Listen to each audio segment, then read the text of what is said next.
24 years old na po ako ngayon. Before V-Mobile, graduate ko lang po. So sabi ko, bago ako gumraduate na pagka-graduate ko, hindi muna mag-apply ng trabaho, papahinga muna ako. Kasi napagod ako mag-aral. So ang ginawa ko, naglaro-laro muna ako ng Dota. Sobrang addict ko po talaga sa Dota na dati, pag lunchtime po namin, hindi po ako pumapasok. Naging pick-up artist rin po ako. Tapos meron ako na-meet friend ng friend ko. Habang papunta kaming convenience store, nakwentuhan niya ako ng negosyo niya, tinanong ko siya, anong negosyo mo? Sabi niya, pwede ka raw mag-load ng lahat ng networks. Tapos pwede ka raw kumita ng malaki, pwede ka raw yumaman. So nagustuhan ko siya. And then sumali ako. Hindi ko alam yung marketing plan, hindi ko alam yung company name. Hindi ko rin alam na networking siya. Kasi dati sobrang negative po ako sa networking. Na pag narinig ko lang yung mga kaibigan ko nag-invite sa akin, na allergic po ako. Nag-search po ako sa YouTube kung ano talaga yung V-Mobile. And then, may nakita akong contact number doon. Kinontak ko po siya. Tapos naalala ko po nung pagkatanggap ko ng kit kasi hindi po ako makatulog that night. Sobrang excited po talaga ako yumaman. Nung nag-sign up po ako, marami na po akong ginawa. Kasi yung nag-invite po sa akin, bago lang rin po siya. So, naging supportive naman po siya. Tinuruan niya po talaga ako ng mga alam niya. So, nag-research din po ako kung ano po talagang dapat gawin.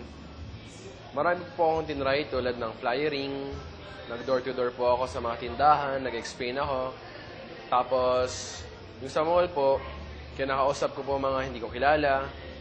Lahat ng kakilala ko, i-invite ko rin. Kaya hindi kami close. And then, first time ko po talaga mag-firing na nakakaya po talaga kasi pag bago pa lang pala, pag nare-reject ka, masakit pala yun. Kaya nga ngayon, pag may nagbibigay sa akin ng flyers, kaya hindi ako interesado, kinuha ko pa rin. Kasi alam ko yung feeling nila na nasasaktan sila pag nare-reject mo sila.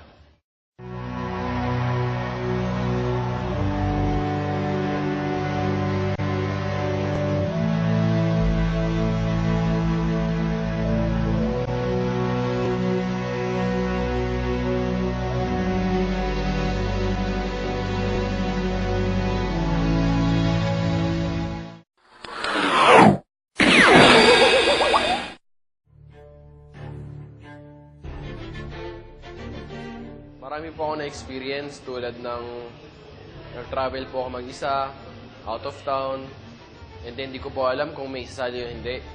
Pero may dala po akong mga kits. Ay, isang kit lang po pala kasi nag-start pa lang ako nun. Tapos nag-represent po ako sa 30 or 50 people. Ang malupit po doon, wala pong sumasali.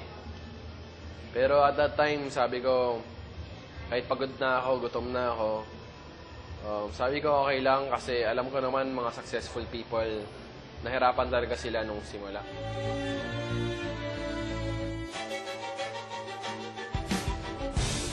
Pag ini-invite ko po mga friends ko, ang sinasabi ko po, gusto mo magnegosyo or gusto mo ba mag-V-Mobile or gusto mo ba kumita ng extra income? Marami po silang sinasabi. Usually po, hindi po maganda. Number 1 po dyan, scam, pyramiding, recruit. Mayaman ka na. Tsaka na ako sali pag mayaman ka na. Usually, pag may reunion kami or nakikita kami ng mga kaibigan ko, kinakatsawan po nila ako na yung milyonaryo. Kahit na alam nila na wala pa akong kinikita. So, tumatahimik na lang po ako para wala na pong away. Marami po akong mga kaibigan na pinagtawanan na rin ako. Pero sabi ko, normal lang naman po yun kasi pag ang tao may pangarap, ni-discourage talaga ng iba. Okay lang kahit wala akong plano, basta may pangarap ako. Alam ko naman posible ang lahat mangyari. Never say never.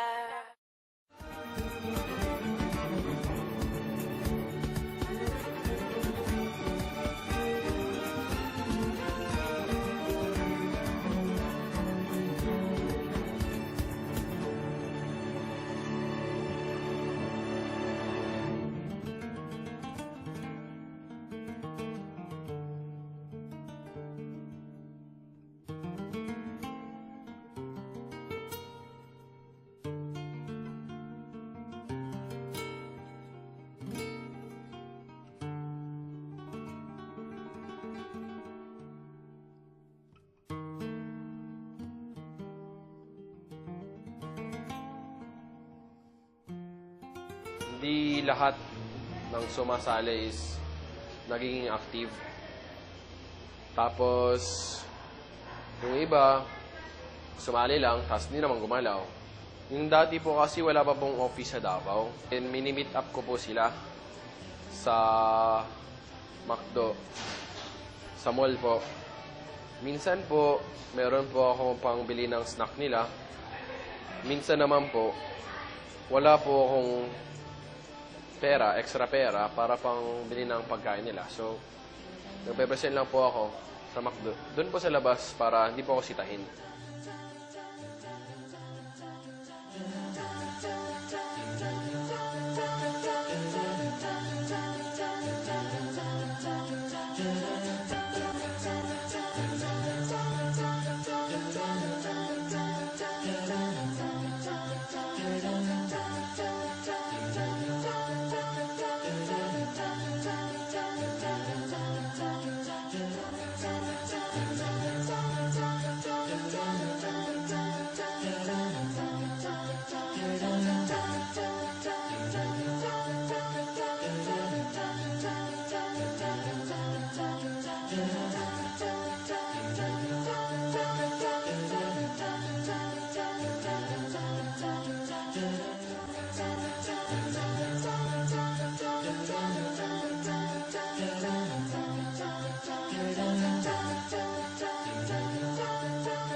Yung first time po talaga na may sumali sa akin, hindi po ako makapaniwala na may naniwala sa akin. Kasi pagtanggap ko po ng text, nagulat po talaga ako na, uy, meron pala talagang naniniwala. So, hindi ko po siya kilala, nakita niya lang po ako sa internet. And then, yun, sumali po siya, sobrang saya ko po nun.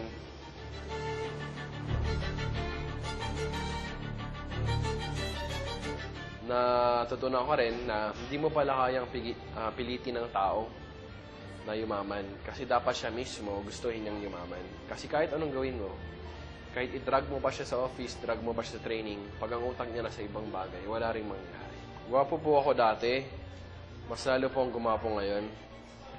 So, yung nag-change po is mas naging responsable po ako. Tapos, nabuhay po yung mga pangarap ko. Masarap na nga pong kumita ng pera. Ang masasarap pa po doon, yung walang katumbas na pera is, after mo mag-present, may lalapit sa'yo kahit isa lang o dalawa.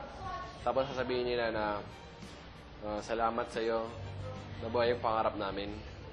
Akala ko kasi wala nang pag-asa sa Pilipinas. Akala ko abroad lang ang pag-asa. Yung pala, ang opportunity pala, meron pala nasa Pilipinas. So, salamat. Lahat ng mga successful people, pati lahat ng nag-fail, pare-pareho lang po ang dinaan ng hardship sa buhay. Pare-pareho lang dinaan ng failure, challenges, obstacles. Pero ang pinagkaiba lang po ng kumita, tsaka hindi kumita, yung kumita po, nung nahihirapan po sila, nagpatuloy lang po sila. Yung hindi po kumita, nung nahirapan, nag-quit na, sinabing, hindi to para sa akin, wala akong pag-asa. So, yun po yung pinagkaiba nila, yung determination po. Yung pinaka-goal ko po talaga nung nagsimula ako is kumita talaga ng maraming pera. Ngayon, nung pinag-aralan ko po yung networking, na-realize ko po na ang maganda po sa networking, hindi lang po pala pera-pera. Ito po yung negosyo na pwede kang kumita ng malaki habang nakakatulong ka po sa ibang tao. I believe I can fly. Woo. I believe I can touch the sky. I think about it every night and day. Spread my wings and fly away. I believe I can soar. I see me running through that open.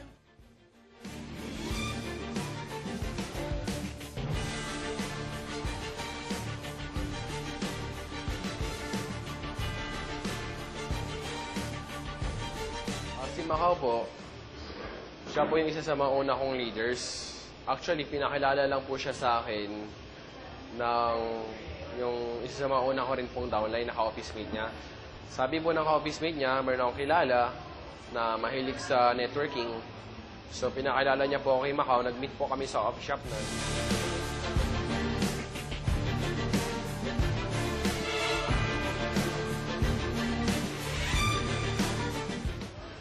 kinabahan po ako nun kasi wala pa po talaga ako masyadong pera para manlibre ng coffee shop. So, inisip ko po noon na sana bumili siya ng kape niya para hindi kami paalisin sa coffee shop. So, naalala ko po yung suot ko noon, nakasando lang po ako, naka-shorts, tsaka naka-chinelas. Pero ang mabuti naman po, hindi niya po ako dinudge sa suot ko. So, nakinig po siya ng mabuti kung ano po talaga yung business. And then, nagustuhan niya, and then sumali po siya. Marami po akong naging achievement nung sumali po ako sa V-Mobile. Isa po dyan is, first time ko po nabili yung iPad ko. Tapos yung touchscreen ko po na cellphone. First time ko rin po makabili ng Lacoste na sapatos. Tsaka yung mga branded na damit na ako talaga bumibili. Yung pinakamalaking achievement ko po is yung nakabili po ako ng sarili kong sasakyan. Masasarap po talaga pag ikaw po yung nag-work for your achievement. And then na-inspire po ako na marami ako nakikita ang mga mas bata sa akin, kumikita. So sabi ko, mangarap kaya ako ng brand new na sasakyan. Gusto ko yung SUV para maraming makakasakay, mga downlines ko. Sabi naman ng nanay ko na second hand na lang daw. Second hand na lang daw kasi masyado pong mahal yung brand new. Pero sabi ko po, kung may pangarap tayo, lakihan na natin kasi nangarap lang rin tayo. Libre lang rin mangarap. So, ayun po, nangarap po ako na brand new na Montero Sport na black. Bago po ako matulog, meron po akong picture sa taas po ng kama ko. So, nakita ko doon Montero Sport. Pagkagising ko po, Montero Sport. Bago matulog, Montero Sport. So, ganun po. Lagi ko pong iniisip yung goal ko po na makabili po ng sarili kong sasakyan. Tapos lagi kong ini-imagine. Pag may nakita po Montero Sport, hinahawakan ko, tinitingnan ko yung loob. Tapos, pag sa kasa naman, pumapasok ako, inaamoy ko yung loob, inaamoy ko yung leather, inahawakan yung steering wheel. So, everyday po, binivisualize ko na meron na po akong sasakyan. Hanggang sa pinagtrabahuan ko po siya, nakuha ko po siya. Yung pinakamaganda ko pong nagawa para sa family ko is first time po namin magbakasyon abroad na magkasama po talaga kami. Na-treat ko po yung family ko ng Asian cruise, Singapore, Malaysia, Thailand. So, masaya po talaga. Yung magulang ko po kasi medyo matanda na. So, nakita ko sobrang saya nila. Tapos after nung bakasyon namin na yun, mas naging close po yung family namin. Tingin ko po in 5 years, meron na po akong residual income. Yun po talaga yung promise ng networking.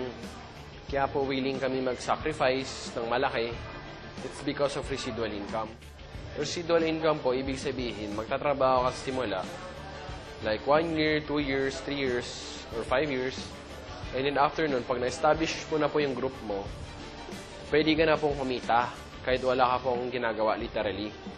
Yung araw-araw po, gigising ka na lang, kakain ka, wala kang iniisip, pero kumikita ka pa rin po. Yun po talaga yung gusto namin. Kasi okay lang po sa akin na mag-sacrifice ng ilang taon. Basta po, yung buong buhay ko, masaya na po, may residual income. Kesa naman po, magsakripisyo po ako buong buhay ko. Yung sa mga newbies naman po, yung mga nagsisimula pa lang, number 1 is dapat po may pangarap kayo. Number 2 is kailangan nyo po siyang i-treat as a real business. Hindi lang po yung monkey business or sideline. Kasi para kumita ka ng sobrang laki, kailangan yung effort mo sobrang laki. Ngayon, pag yung effort mo maliit lang, yung result mo rin maliit lang. And malaman po natin kung gaano po kalaki effort nyo because results don't lie. Yung mga nakakatawang experience ko po is yung first time ko po talaga mag-present. Lagi ko pong pinapanood yung video bomb ng idol ko na si Kuya Piwi sa YouTube. Tapos sabi ko idol na idol ko siya, gusto ko talagang maging tulad niya.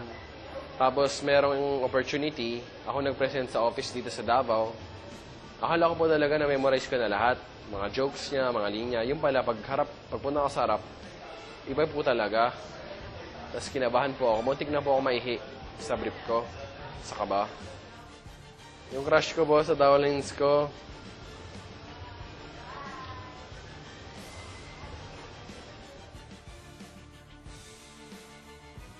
secret po kasi Mahihain po ako. Yung goal ko po talaga is magkaroon po ako sa savings ko ng hindi naman po masyadong malaki. Pero okay na po sa akin yung 500 million. Mabubuhay na po ako dun.